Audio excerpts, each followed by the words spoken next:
அதுக்கு தேவன் நமக்கு தரக்கூடிய காரியங்கள். நான் உங்களுக்கு கேள்வி கேட்பேன், அதுக்கு நீங்க பதில் சொல்ல முடிஞ்சா சொல்லுங்க. ஜீவனுள்ள தேவரே ஆவியே வாரோ, ஜீவனுள்ள தேவரே ஆவியே வாரோ, ஓருக்கோ நாருக்கோ ஒரு வாக்கி நீரப்போ, ஜீவனுள்ள தேவரே ஆவியே வாரோ. கர்த்தருக்கு ஸ்தோத்திரம். நாம் இந்த நேரத்தில் பார்க்க போற வசனம் சங்கீதம் 41, 46 1வது வசனம். யாராவது சொல்ல முடியுமா? ஆபத்து காலத்தில் அனுகூலமான துணையுமானவர். கர்த்தருக்கு ஸ்தோத்திரம். தேவன் நமக்கு அடைக்கலம் தரணும். ஆபத்து காலத்தில் அனுகூலமான துணையுமானவர். சரி, இந்த ஒரு வருஷத்துல என்னென்ன பகுதிகள் இருக்குது, அது யாராவது பிரித்து சொல்ல முடியுமா? தேவன் நமக்கு அடைக்கலமும் தரணும், ஆபத்து காலத்தில் அனுகூலமான துணையுமானவர். ஏதாவது பிரித்து சொல்ல முடியுமா உங்களால? யாராவது விட்டு சொல்ல முடியுமா?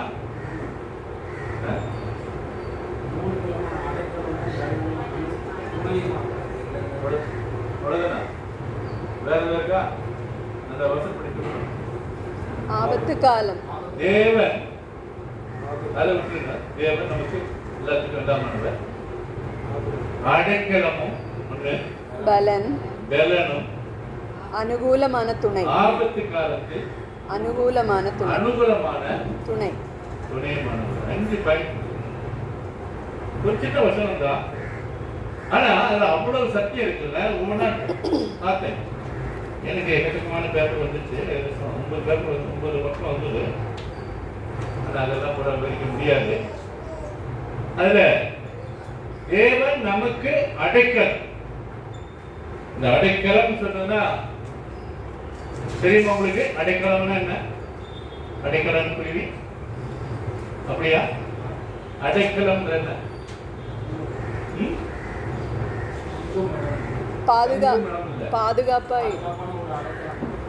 பாதுகாப்பான அடைக்கலம். அது அடைக்கலம் குருவி நம்ம வீட்டுக்கு வந்து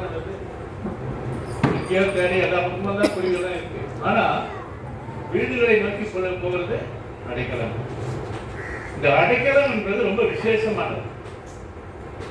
அப்படி பார்க்கும்போது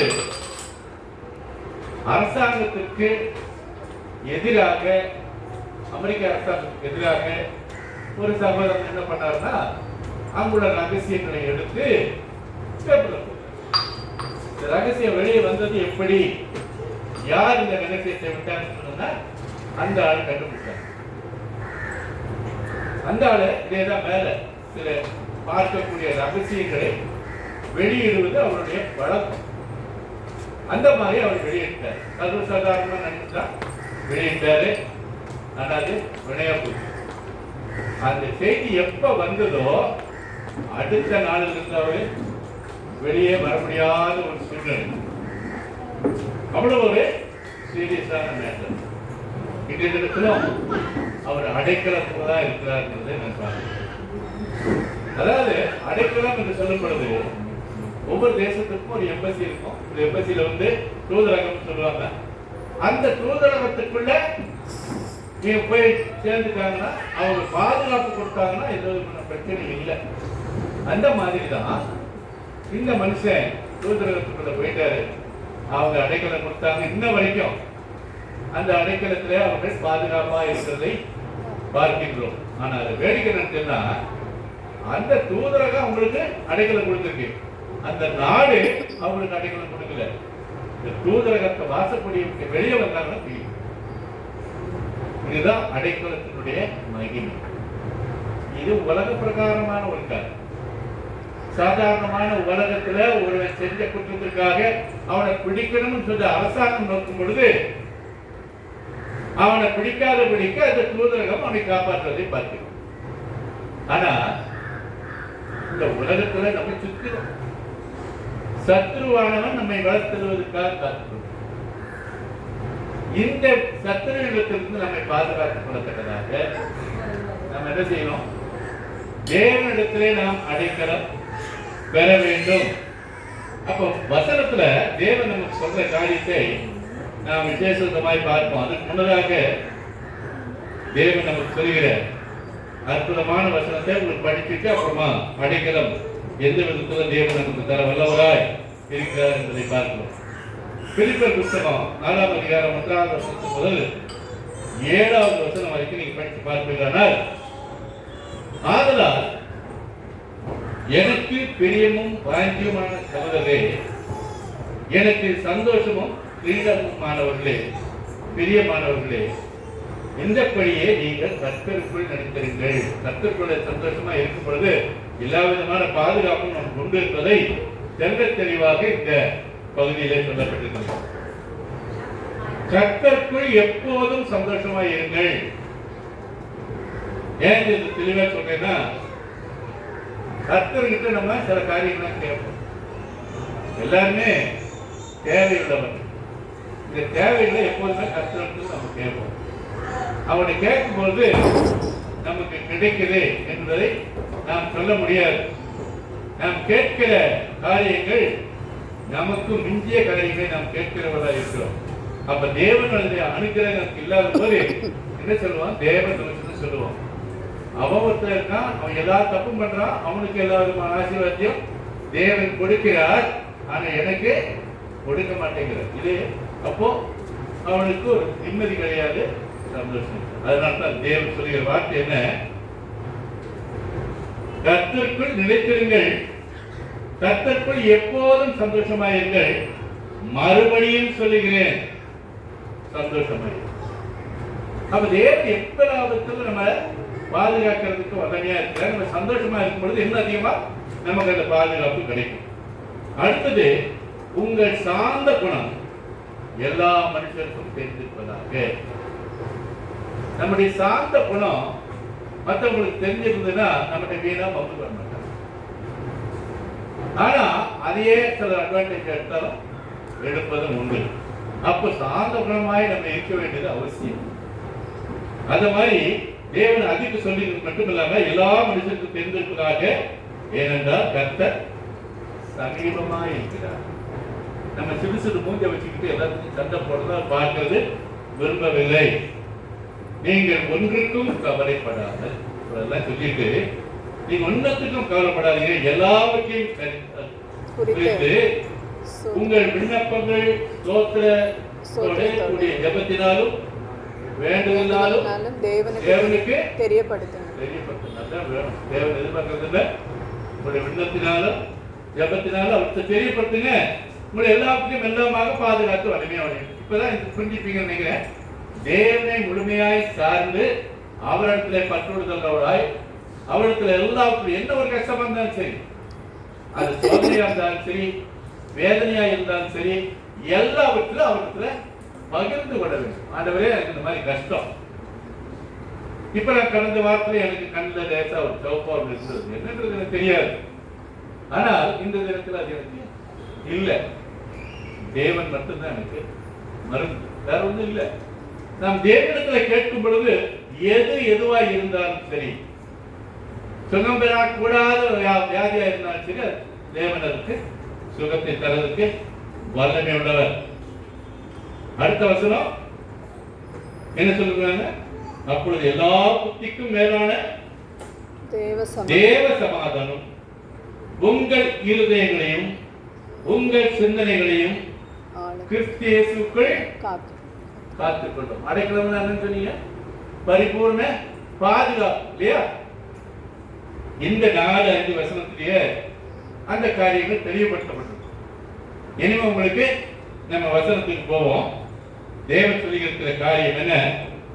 தேவன் நமக்கு அடைக்கலமும் பலனும் ஆபத்து காலத்தில் அனுகூலமான துணையுமாய் இருக்கிறார். பட்டவர்த்தனமா நம்ம சொல்லி இருக்குது. அப்போ ஆண்டவரே நீர் எங்களுக்கு அடைக்கலம் துணை எல்லாத்துக்கும் எல்லாமாக இருக்கிற போது நான் கவலைப்பட வேண்டியது அவசியமே இல்லை. ஒவ்வொரு சின்ன காரியத்துக்கும் நாம் சோர்ந்து போய் அவரை தூசிக்கிறவராய் இருக்கிறோம். எந்த காரியத்திலும் சரி, ஒருத்தர் நல்ல உடுப்பு போட்டு இருக்காங்க, இதை பார்த்த உடனே எனக்கு அந்த உடுப்பு கிடைக்கலையே ஒரு பொறாம, பேசும்போது அவங்களுக்கு தான் கிடைக்குது, எனக்கு கிடைக்கணும். இதை கண்கூடாக குடும்பத்துல பார்க்கும் பொழுது எனக்கு அவ்வளவு வேதனையாயிடுச்சு. தேவன் எல்லாவற்றிலும் எல்லாமாக நம்மை ஆசீர்வாதமாய் வைத்திருக்கிறார் என்ற மனசுல ஒரு திருப்தி நமக்கு இருக்கும்போது எந்த விதமான பிரச்சனையும் நமக்கு வரவே வராது. ஏன்னா இந்த சார்ந்த குணத்துல அது நமக்கு முக்கியமான காரியம். நம்ம அதை மனதிலே வைத்துக் கொள்ளும் பொழுது எந்த விதமான காரியம் பொறாமை, தேவையில்லாத சண்டை சச்சரவுகள் எதுவுமே நம்ம குடும்பத்திலையும் எங்கேயுமே வராது. அப்ப இந்த வசனத்தை நான் பார்க்கும் பொழுது தேவன் நமக்கு ஆபத்து காலத்தில் அனுகூலமான துணையுமானவர். அவன் என்னது முதல்ல சொல்றது, அடைக்கலமும் பெறணும்.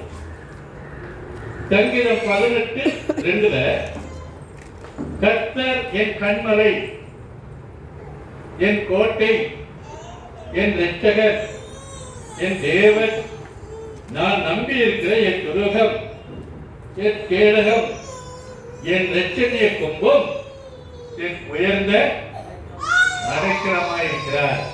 எவ்வளவு பாதுகாப்பு பார்த்தீங்க. இந்த கோட்டையில இருக்கிறவங்க அரண்ல இருக்கிறாங்கன்னு சொல்றாங்க. இந்த கோட்டையில் இருக்கும்போது அவங்களுக்கு என்ன தைரியம், நம்மளால சாமானியமா உள்ள வந்து யாரும் தாக்க முடியாது என்பதாக. எத்தனை பேர் கோட்டையை பார்த்துருக்கிறது எனக்கு தெரியாது. நமக்கு நாம இருக்கிற ஊர்ல கோட்டை எங்கேயா இருக்கு யாராவது சொல்ல முடியுமா? எங்கேயா இருக்குதா? எங்கேயா இருக்குதா? யாருக்கா தெரியுமா? கோட்டை இருக்குதா? தெரியாதா? செங்கோட்டை.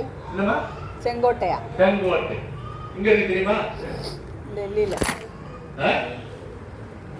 தமிழ்நாட்டில் இருக்கிறீங்க, சென்னையில இருக்கிறீங்க, செங்கோட்டை எங்க இருக்குன்னு தெரியாதா? இந்த தமிழ்நாட்டை ஆளுகிற மக்கள் தங்கி இருக்கிறவங்க செங்கோட்டை. அது மத்திய அரசினுடைய பாதுகாப்பு இருக்க அந்த ராணுவத்தின் கூட ஊதியர் அந்த இடத்துல தமிழக அரசு அதுல ஒரு பகுதியை தங்களுக்கு வாடகைக்கு தான் இருக்கிறாங்க. அது அவங்க சொந்த இடம் இல்லை. இதை போய் பார்க்கணும்னு சொன்னா கோட்டையை போய் பார்க்க முடியுங்கன்னா அங்க தெளிவா நம்ம பார்க்கலாம். பெரிய ஒரு மரம் இருக்கும், இந்த மரம் கொடியேற்ற மரம் இருக்கும், அந்த சைடு பூரா இருக்கும். அங்க அகழி கூட உண்டு. உங்களுக்கு அதான் உரிமை நம்ம தெரியாது, எனக்கு சங்கடமா இருக்கு. சென்னையிலே இருந்துட்டு அது தெரியாம இருக்கிறீங்க. அது ஒரு விசேஷமான காரியம் என்னவென்றால் அந்த காலம் முதற்கொண்டு எந்த காலத்து வரைக்கும் அங்க சபை இருக்கு. தேவனுடைய நாமம் மகிமைப்படுவதற்கு அங்கே ஒரு சபை இருக்கிறது. அப்ப தேவன் நமக்கு கோட்டையா இருக்கிறார். அதுக்கு அங்க போய் தரணும்னு அவசியம் இல்லை. தேவன் நமக்கு அடைக்கலமும் பலனும், ஆபத்து காலத்தில் அனுகூலமான துணைமாறவர், அவர் நமக்கு கோட்டையா இருக்கிறார். இந்த வசனத்தை நான் படிக்கும் போது நீங்க எல்லாம் கேட்டீங்கன்னா தெரியல. கண்மலை, கண்மலையை போய் பார்த்தீங்கன்னு சொன்னா நிறைய கோட்டைகள் தான் அந்த மலை மேல தான் இருக்கும். ஏன்னு கேட்டா எதி வந்து சர்வசாதாரணமா வராமல் இருக்கிறதுக்கு மலை மேல ஏறுவது கொஞ்சம் கஷ்டப்படுவாங்க. மலை மேல தான் இருக்கும். சைனாவுடைய கோட்டை பார்த்தீங்கன்னா மலை மேல தான் இருக்கும். இப்படி பல விதமான கோட்டைகள் தான் இருக்கு. ஆக நம்ம தேவன் எங்க இருக்காரா? என் கண்மலை, யாரும் அண்ட முடியாத கண்மலையில என்னை வைத்திருக்கிறார். என் கோட்டை, அவர் என்னை ரட்சிக்கிறவர். என் தேவன், நான் நம்பி இருக்கிற துருகம். என் கேடகம், கேடகம்னா நான் தெரியும் நினைக்கிறேன். ஷீல்டு. ஷீல்டு. இல்ல ஷீல்டு நீ இங்கிலீஷ் பாதுகாப்பா இருக்கிறதுக்குரிய ஒரு அரண், அதுக்குள்ள ஒரு பாதுகாப்பான ஒரு என்ன தெரியல சொல்றது புரியல. கேடல், பாதுகாப்பு கேடல் கர்த்தர் சொல்லும். அப்புறம் என் இரட்சணிய கொம்பு, அதுக்கு மேல என் உயர்ந்த அடைக்கலம். அப்ப தேவன் நமக்கு முதல்ல சொல்லக்கூடிய வார்த்தை என்னன்னா, நமக்கு உயர்ந்த அடைக்கலம். இந்த வசனத்தை திருப்பி பார்த்தீங்கன்னா 46:7 சேனைகளின் கர்த்தர் நம்மோடு இருக்கிறார், யாக்கோபின் தேவன் நமக்கு உயர்ந்த அடைக்கலமானவர். இதுல என்ன போட்டிருக்கு? சேனைகளின் கர்த்தர். அங்கேயும் பாதுகாப்பு. சேனை என்பது ரெஜிமெண்ட், அதாவது ஒரு ராணுவம். அதுதான் சேனைன்னு சொல்லுவாங்க. ராணுவம்ன்றது தமிழ்ல அது சரியான வார்த்தை எனக்கு தெரியாது. ஆனா சேனை என்பது சரியான வார்த்தையா இருக்கிறது. சேனைகள் கர்த்தர் நம்மோடு இருக்கிறார், யாக்கோபின் தேவன். அப்ப யாக்கோபின் தேவனை நாம் பற்றி கொள்வது அவசியமா இருக்கிறது. இதுல சங்கீதம் 28:6 பாத்தீங்கன்னா, கர்த்தருக்கு ஸ்தோத்திரம், என் விண்ணப்பங்களின் சத்தத்தை கேட்டார். எனக்கு கஷ்ட காலத்தில் இருக்கும்போது, ஆபத்து காலத்தில் இதை நோக்கி கூப்பிடு என்று சொல்லக்கூடிய நமது தேவன் நமது பக்கத்துல இருக்கிற இந்த 28:7 சங்கீதம் 28:7 கர்த்தர் என் பெலனும் என் கேடகமாய் இருக்கிறார், என் இருதயம் அவரை நம்பி இருந்தது. இதனால எனக்கு என்ன கிடைத்தது? நான் சகாயம் பெற்றேன். சகாயம் என்ன? ஹெல்ப், உதவி, அனுகூலம். சரியா? நான் சொன்ன வார்த்தையில 5 வார்த்தையில எடுத்துதான் போட்டிருக்கிறேன். நான் சகாயம் பெற்றேன், ஆகையினால் என் இருதயம் களி கூறுகிறது, என் பாட்டினால் அவரை துதிப்பேன். தேவனை கேட்டேன், விண்ணப்ப சத்தத்தை கேட்டார். எனக்கு அவர் அடைக்கலமா இருக்கிறார், அனுகூலமா இருக்கிறார். அடுத்தது என்ன பார்க்க போனீங்கன்னா, அவர் 28:8 கர்த்தர் அவருடைய பலன், அவரே தாம் அபிஷேகம் பண்ணினவனுக்கு அரணான அடைக்கலமானவர். எல்லாவற்றிலும் உங்களுக்கு அடைக்கலம், அரண், கோட்டை, நம்மை பாதுகாக்கிற கோட்டை என்பதாக தெளிவாக நமக்கு சொல்லப்பட்டிருக்கிறதை பார்க்கிறோம். இன்னுமாக சங்கீதம் 71:3 நான் எப்பொழுதும் வந்திடத்தக்க கண்மலையாயிரும். நான் ஊரத்துக்கு கண்மலைக்கு போற மாதிரி சொல்றேன். இந்த கண்மலையை எப்போ நான் தங்கி பாதுகாப்பா இருக்கணும்ன்றத இந்த வசனம் நமக்கு தெளிவா சொல்லுது. என்னை ரட்சிப்பதற்கு கட்டளையிலே நீரே என் கண்மலையும் என் கோட்டையுமாய் இருக்கிறது. அப்ப நமக்கு எப்ப போனாலும் அங்க போனா இடம் இருக்கிறது என்பதை தேவன் நமக்கு சுட்டி காட்டுகிறவராய் இருக்கிறார். சங்கீதம் 71:7 அநேகருக்கு நான் புதுமை போரானேன், என் கோட்டை என் தேவன் நான் நம்பிக்கிறேன் என்று சொல்லுவேன்.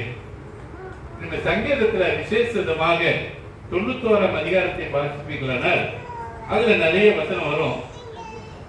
சங்கீதம் 91:2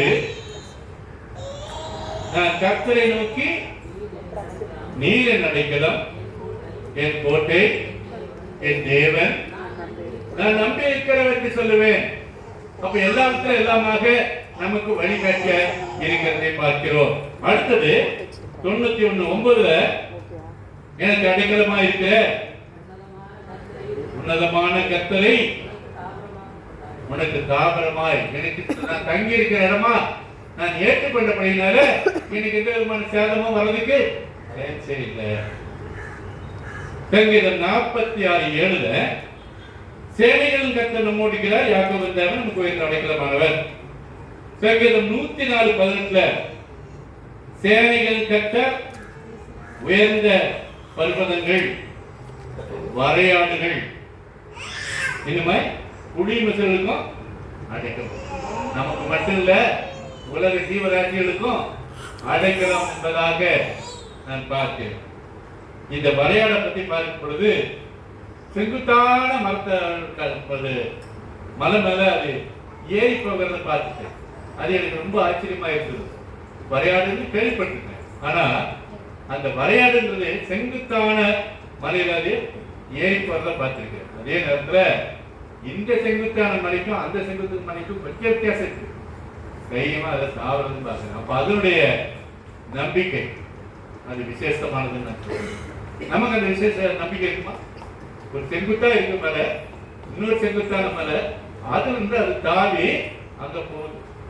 வேடிக்கை என்னன்னு சொன்னா, இந்த வரையாடுகளை அதையும் துரத்திக்கிட்டு சிறுத்தைகளும் புலிகளும் அதை துரத்திக்கிட்டு போறத பாக்குறேன்.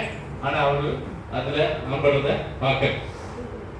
ஆக எல்லாவற்றிலும் தேவன் நமக்கு அற்புதமான வழியை காட்டிட்டு இருக்கிறார். சங்கீதம் 91:2 நான் கர்த்தரை நோக்கி, நீர் அடைக்கலம், என் கோட்டை, என் தேவன், நான் நம்பி இருக்கிறவர். நான் அவரை முழுமையாய் நம்பி இருக்கிறதுனால எல்லாவற்றிலும் எல்லாமாக என்னை பாதுகாத்து என்னை காக்கிறவராய் இருக்கின்றார். எந்த விதத்தில் எனக்கு சோதனை வராது என்பதை தெளிவாக இந்த வசனத்தின் மூலமாய் நமக்கு புரிவதை பார்க்கின்றோம்.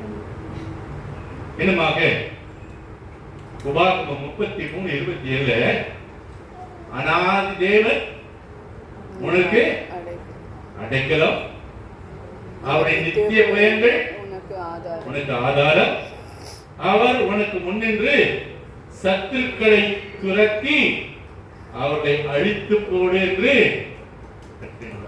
எவ்வளவு பாதுகாப்புக்கு நமக்கு தேவன் உத்தரவாதம் கொடுக்கிறார் என்பதை இந்த வசனத்தின் மூலமாய் தெளிவாக நாம் பார்க்க முடியும். இன்னுமாக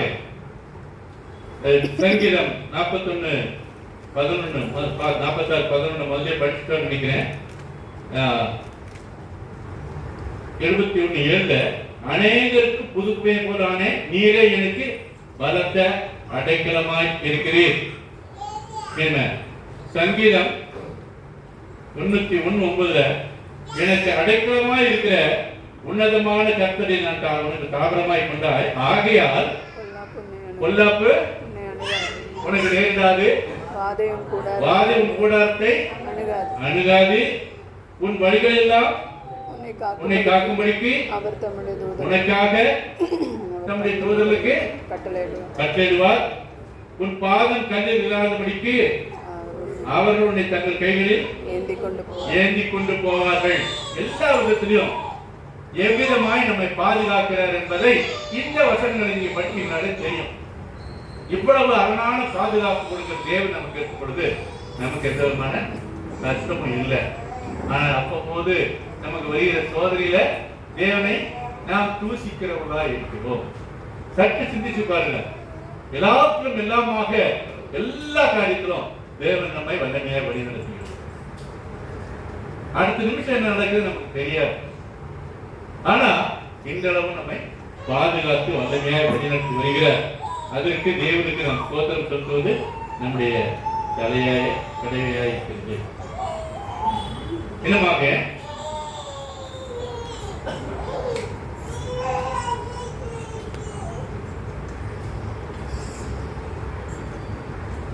91:10 பாத்தீங்கன்னா, பொல்லாப்பு உனக்கு நேராது, வாதியம் கூடாது நேராது. தானியேல் புத்தகம் 8ஆம் அதிகாரம் 24வது வசனம், அவனுடைய வல்லமை பெருகும், அவனுடைய சுய பலத்தினால் அல்ல, அவன் அதிவீனமான விதமாய் அழிப்புண்டாக்கி அனுகூலம் பெற்று கிரியை செய்து பலவான்களை பரிசுத்த ஜனங்களை அழிப்பார். இது பிசாசுடைய வல்லமை இவ்விதமாய் இருக்குது. நம்மை போராடி அழிக்கிற வல்லமை பிசாசானுக்கு இருக்குது. அப்ப நம்ம அதை எதிர்கொள்வதற்கு தேவன் நமக்கு முழுமையாய் வல்லமையாய் பாதுகாத்து அரணாய் இருக்கிறார் என்பதை நாம் பார்க்கின்றோம். நெகேமியாவின் புத்தகம் 8ஆம் அதிகாரம் 10வது வசனத்துல, பின்னும் அவன் அவர்களை நோக்கி, நீங்கள் போய் கொடுமையானதை புசித்து மதுபானத்தை குடித்து ஒன்றுமில்லாதவர்களுக்கு பங்குகளை அனுப்புங்கள். இந்த நாள் நம்முடைய ஆண்டவருக்கு பரிசுத்தமான நாள், விசாரப்பட வேண்டாம், கர்த்தருக்குள் மகிழ்ச்சியாக இருப்பதே உங்களுடைய பலன். இந்த வசனத்துல உள்ள பலன் என்ன சொல்லுது? கர்த்தருக்குள் மகிழ்ச்சியா இருப்பதா நமக்கு பலன் என்பதாக தெளிவாக தேவன் நமக்கு சொல்லுகிறதை பார்க்கிறோம். யோபுவின் புத்தகம் 29ஆம் அதிகாரம் 20ஆம் வசனத்துல, என் மகிமை என்னில் செலுத்தோங்கி என் கையில் உள்ள என் வில் புது பலன் கொண்டது.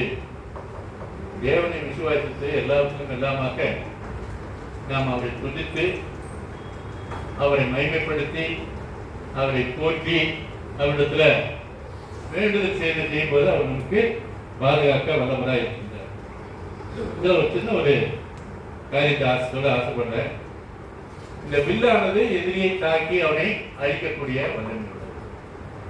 ஆனா அந்த நம்முடைய பார்வையின் அந்த குறி சற்று பிசையினாலும் அது வேற பக்கம் போயிடும். தேவன் நம்மை பாதுகாக்க.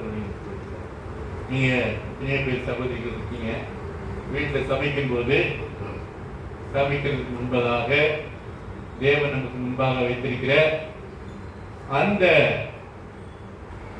அடுப்பு ஒரு வெடிக்கு சமமானது. நிச்சயமா நம்பிக்கை நினைக்கிறேன். அந்த அடுப்பு மேல நம்ம சட்டியை வச்சு சமைக்கும் போது என்னைக்காவது நம்ம ஜெபம் பண்றோமா? ஆண்டவரே, நான் இந்த ஆபத்தான கேஸ் தான் வச்சிருக்கேன், எல்லாருக்கும் பசங்க எல்லாமே அடுப்பு வச்சுருக்கோம், செடி இந்த மரம் வச்சுட்டு இது பண்றோம்னு சொல்லி யாரும் சொல்ல வேண்டும். அப்படி இருக்கிற சூழ்நிலையில யாராவது ஜெபிக்கிறீங்களா? காலையில அடுப்ப ஆரம்பிக்கும் போது ஜெபிக்கிறீங்களா? ஒவ்வொரு காரியத்திலும் தேவனை மகிமைப்படுத்தி அவரை துதித்து அவரிடத்துல கேட்டு பெற்றுக்கொண்டு செய்வது நம்முடைய தலையாய கடமை. அப்ப நம்ம நமக்கு புது பலன். அடுப்பை திருப்பி ஆன் பண்றதுல நாம் ஜெபித்தோட செய்தோமானால் எல்லாம் நமக்கு புது பலனை கொடுக்க வல்லதா இருப்பது. இந்த இதுல என்ன சொல்லியிருக்கு? இவங்க சொல்ற இது என்னன்னா, தேவன் நமக்கு கையில் உள்ள வில் புது பலன் கொண்டது. தேவனை துதித்து ஆராதித்து அதை செய்தோமையான அந்த வில்லுக்கு புது பலன் கிடைக்கிறது சொல்றாங்க. நம்பணும். நாம் செய்கிற காரியத்துல அடுப்புல வச்சிருக்க சாப்பாட்டை ஆசீர்வதித்து தாரும் என்று சொல்லி ஜெபித்தோமானால் தேவன் அதை ஆசீர்வதிக்க வல்லவராக இருக்கிறார். சற்று யோசித்து பாருங்க. நீங்க செய்வீங்களான்னு கேட்பீங்க. நான் நிச்சயமா செய்வேன். அதை செய்வது நாம் கடமையாக இருக்கிறது. சங்கீதம் 28:8 கர்த்தர் அவருடைய பலன், அவரே தாம் அபிஷேகம் பண்ணுவதற்கு அரணான அடைக்கலம். தேவனுடைய அடைக்கலத்துக்குள்ள இருக்கணும்னு சொன்னா அவரை நாம் மகிமைப்படுத்தி அவருடைய நாமத்தை தெரிந்து கொள்வதாக இருப்பதால் மட்டுமல்ல, புதிய பலத்தை எனக்கு தாரும் சொல்லி அவரை கேட்டு பெற்றுக் கொள்ளக்கூடிய கிருபை நமக்கு வேண்டும். அதே நேரத்தில் கர்த்தர் தமது ஜனத்திற்கு பலன் கொடுப்பார். கர்த்தர் தமது ஜனத்திற்கு சமாதானமாகவே அவர்களை ஆசீர்வதிப்பார். தேவன் எல்லாவற்றையும் நமக்கு எல்லாமாக செய்கிறவராய் இருக்கிறார். இன்னமாக நாம் பார்க்கும் பொழுது சங்கீதம் 34ஆம் அதிகாரம் 7ஆவது வசனத்துல, மோசே மரித்த போது அவனுக்கு வயசு 120 வயதாக இருந்தான். அவன் கண்கள் இருளடையவும் இல்லை. அப்புறம் என்ன? அவன் பலன் குறையவும் இல்லை.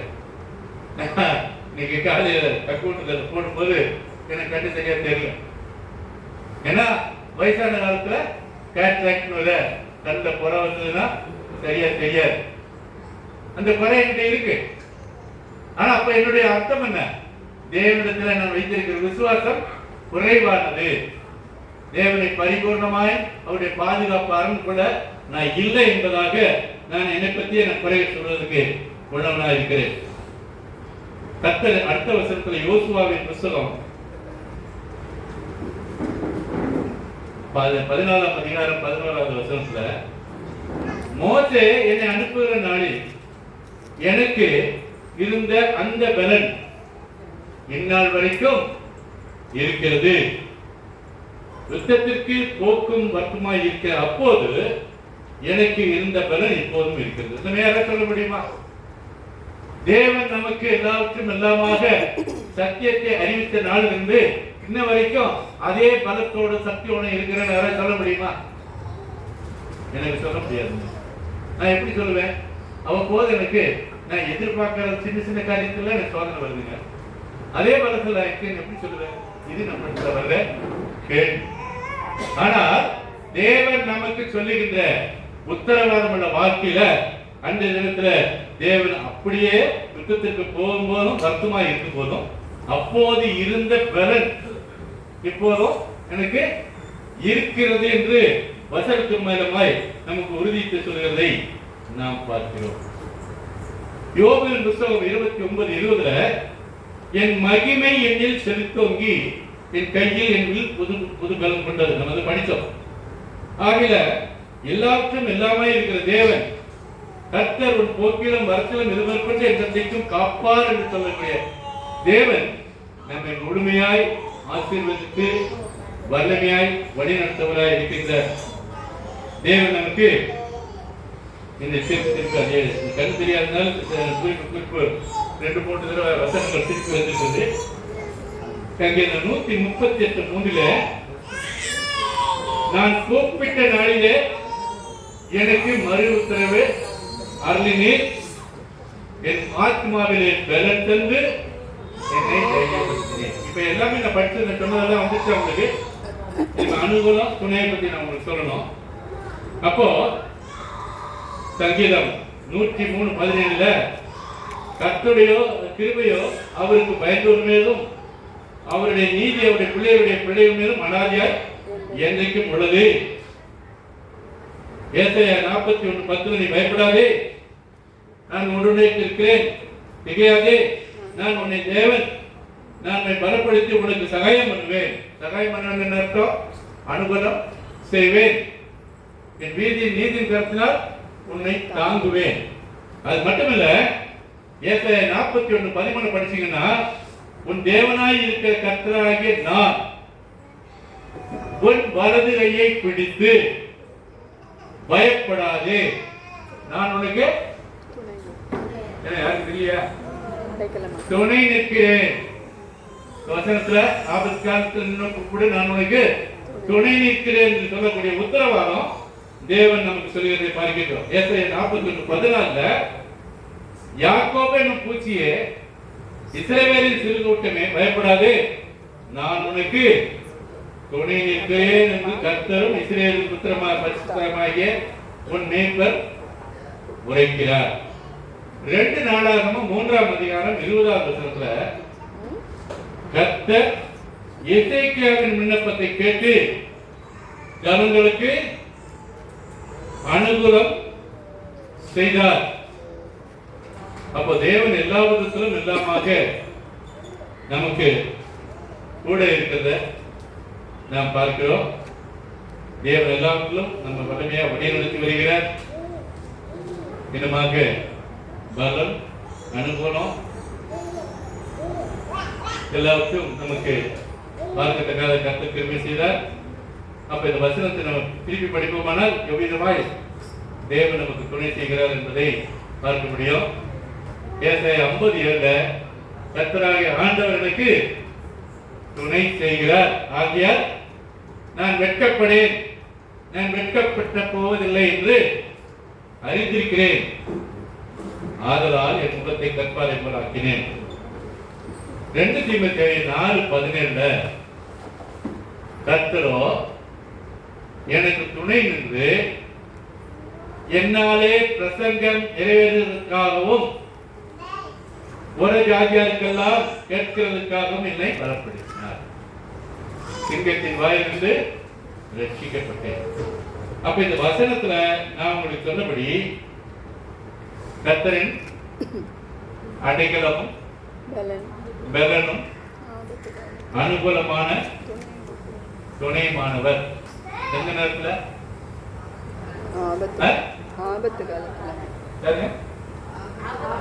ஆபத்து காலத்தில் எந்த நேரத்திலையும் நமக்கு துணையா இருக்கிறார். இந்த வசனம் ஒரு வசனமே நமக்கு போதும். வாழ்க்கை பூரா சந்தோஷமாகவும் சமாதானமும் நடத்துறதுக்கு நம்ம இந்த ஒரு வசனம் போதும். எதை குறித்தும் நான் கவலைப்பட வேண்டிய அவசியமே இல்லை. அவர் என்னோடு இருக்கிறார், நான் எதுக்கு பயப்படணும்? ஒரு பாட்டு, அருமையான பாட்டு, அது முழுசா என்னால பாட தெரியாது, பாட்டு சொல்றேன். என் மீட்பர் உயிரோடு இருக்கையிலே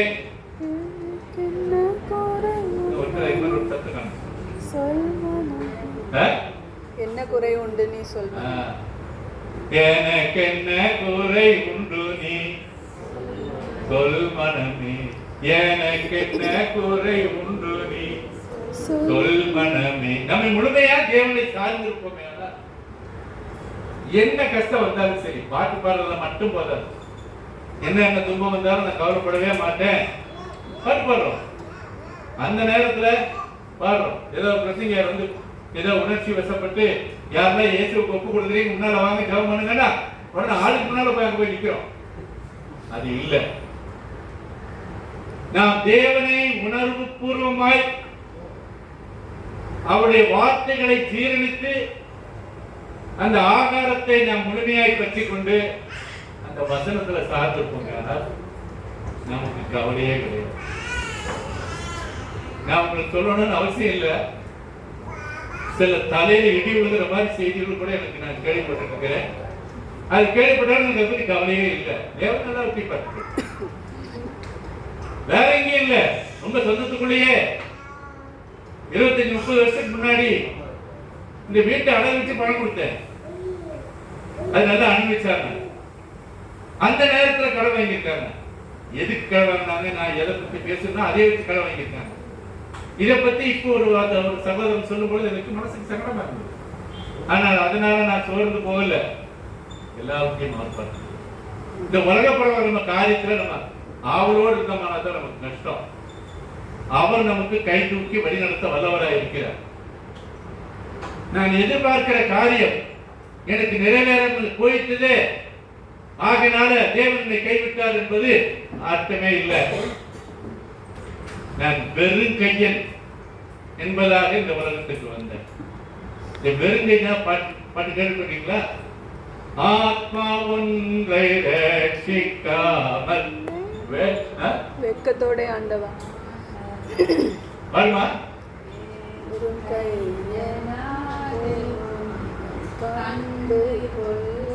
இந்த பாட்டு எத்தனை பேர் சந்தோஷமா பாருங்க.